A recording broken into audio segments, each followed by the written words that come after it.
You're sitting in a plane with your son Timmy. Oi Timmy, quite nice food on the plane, innit? Trip to Thailand, would expect. Soon you realize this trip wouldn't turn out as planned. Hey, what's all this then? The plane going down and all? Quite odd, didn't it?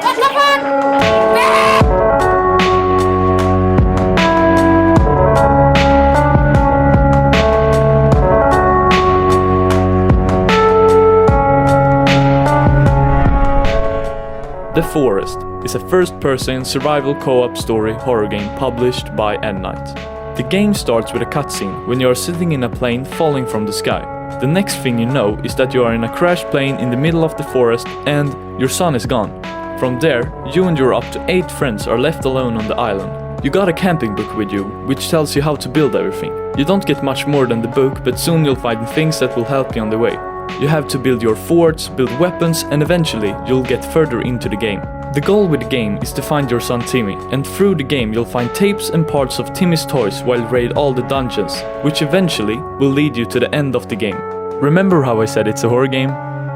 Yeah, you're not alone.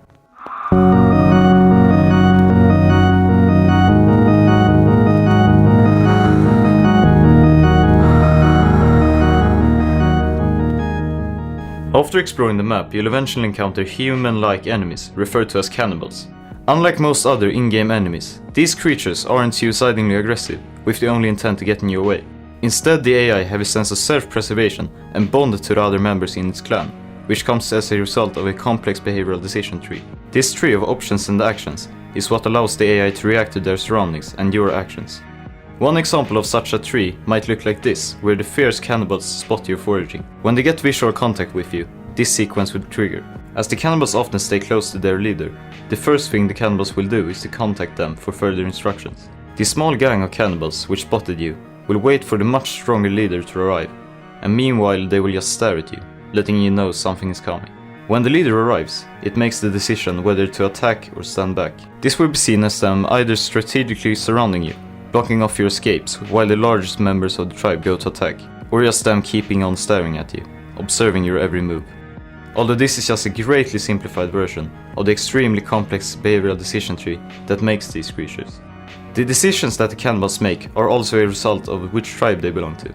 There are a bunch of varieties of cannibals, like starving cannibals who are weaker and more aggressive than the others as they are in need of food, painted cannibals who are larger, faster and stronger than the others. But the one thing they all have in common is that they are equipped to kill you, and if you get in their way, they won't hesitate to do so.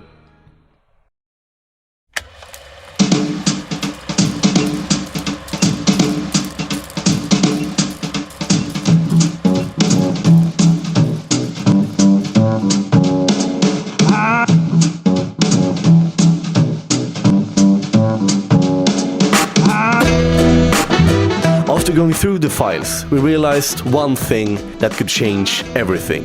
While researching the AI, we realized that there was an alternative way to play the game. The developers added a hidden feature on top of the behavioral decision tree. It turns out that if you never give the cannibals a reason to kill you, they won't. If you don't harm them, hide the trees you cut down, don't interrupt their practices, and if you don't do anything else that will trigger them, they won't kill you. Instead, they will curiously, but passively, observe you play through the game. This leaves us with one question left. Which is the more fun way to play the game? You can either choose the obvious alternative, killing, harming and ruining the cannibals' lifestyle on the distant island. This leaves us with a more action-filled and, if you want, more fun playthrough of the game. The second alternative that you might consider is not harming them. This will result in a playthrough without the annoying cannibals. But it might not be easier as you might think. To avoid triggering the cannibals, you will not only have to avoid hitting them, you will also have to hide your trees, and you can't do anything that might upset them, unless you want all of them behind your back. But there is more than just cannibals, and those creatures don't care how friendly you are. Creepy mutants are some of the most deadly enemies found on the island. They are larger and more dangerous than the cannibals, able to kill the players and destroy structures in just a few hits. The creepy mutants are grossly disfigured and seem to be made of multiple bodies struck together.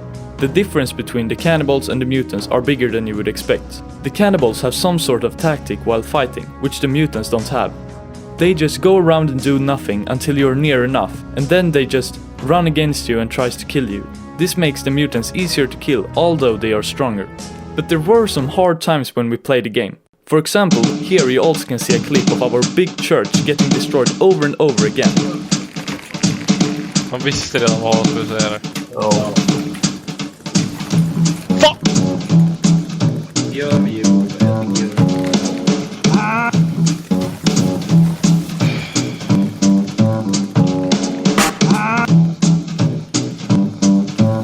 Återpricka alltså. Jag är slut. This is really a useless mechanic that have brought more hate than happiness. So, to conclude, even if you're friendly to the cannibals, you're still going to have a hard time against the creepy mutants. So watch out.